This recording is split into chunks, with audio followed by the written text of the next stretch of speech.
if you've got a 6, 9 or 12-hour journey through Europe to get to Caledon-Kirk, and you want to evade twice as much for your ferry that have doubled in price since Brexit, you have to book 24 hours in advance. So that gives you a good few hours to explore somewhere like Bruges or Ghent, just an hour down the road.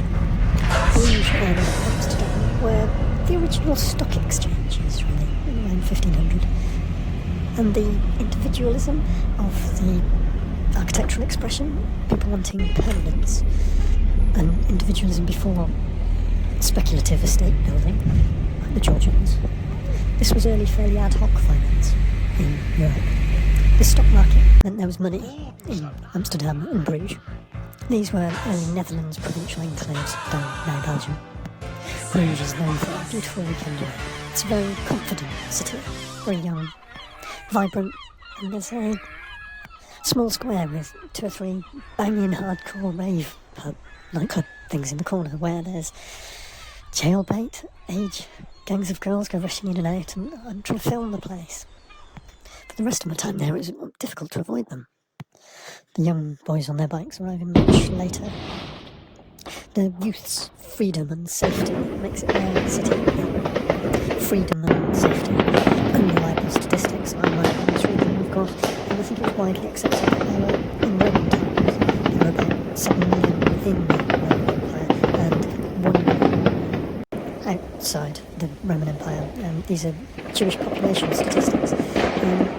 This didn't fare well through the medieval times and the Spanish Inquisition. By 1500, this was about 1 million global population. No hand there by the Habsburgs. Holland enclaves had a huge percentage of this. Europe counts as everything west of the Ural Mountains in Russia. Russia and Poland had significant populations as well.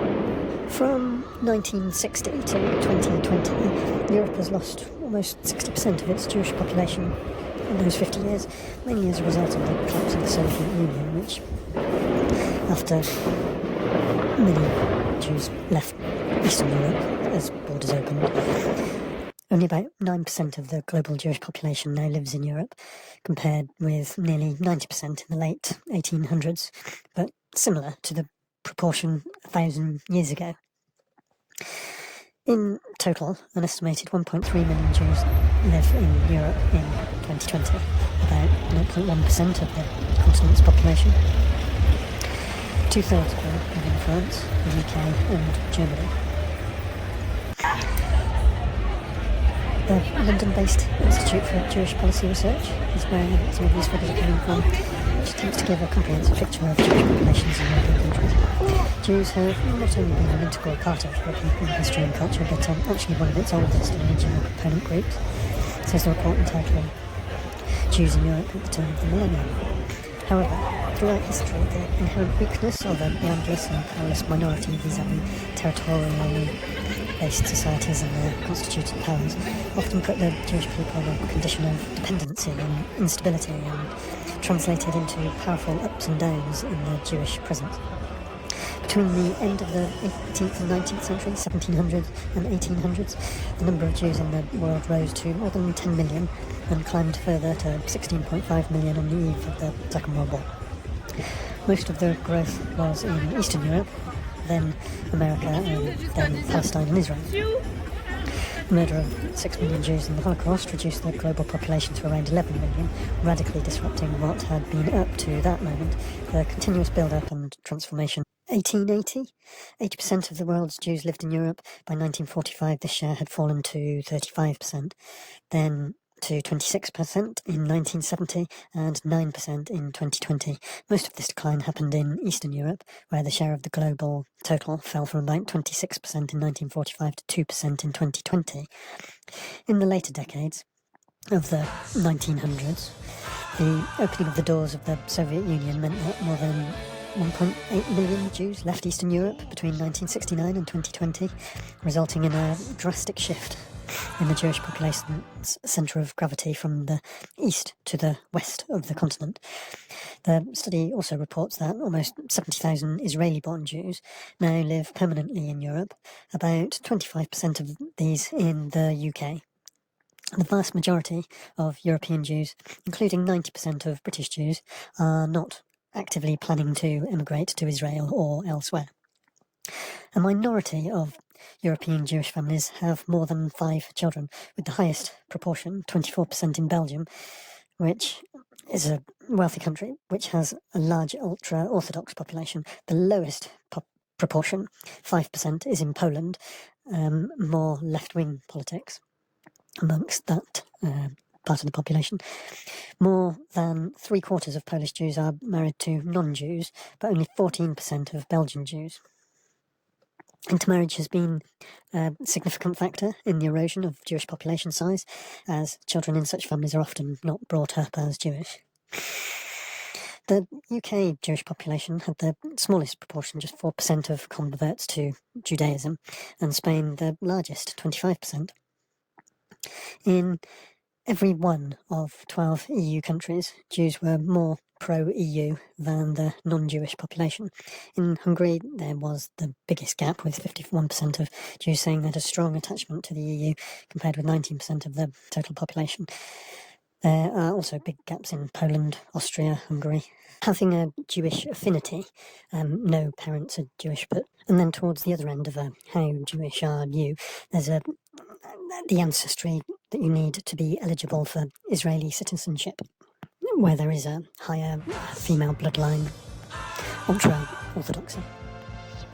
This is particularly obvious when you look at the population of Jewish birth rate. Overall, is broadly in line with the growth of all immigration to America, the United States. Depending on whether you use the religion or not, there's 7.6 million Jewish people in the United States, or perhaps that's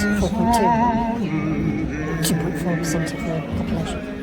So I think I've understood this correctly. In America, 51% of those could qualify for Israeli citizenship.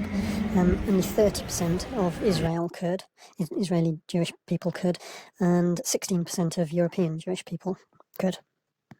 In the 1930s in America, 20% of the Jewish population went to synagogues. In the 1960s, that had risen to 60%. The traditional spectrum of political views is easy to see in the United States, and 3 times the number of people living in a household in Europe.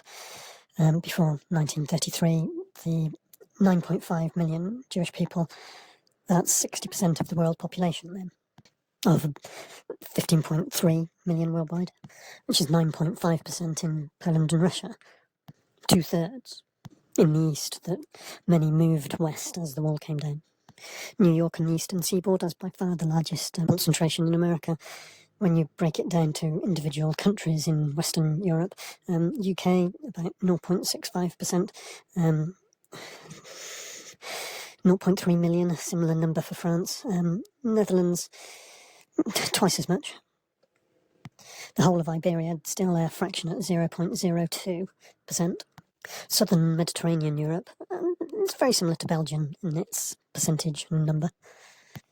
The 0.2% worldwide is 15 million to 18 million, perhaps up to 21 million, with neither parent being Jewish and not practicing the religion. Of the overall world population of 8 billion, that's mainly in China, India and Nigeria, all peoples.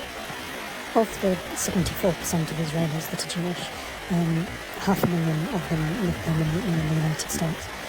500,000 of the 7 million that live on the North American continent.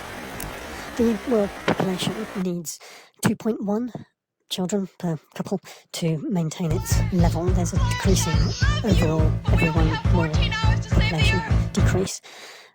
China, India and Nigeria being the growth, not ageing populations. But Stacey Solomon is doing her bit. Is that 5 children now?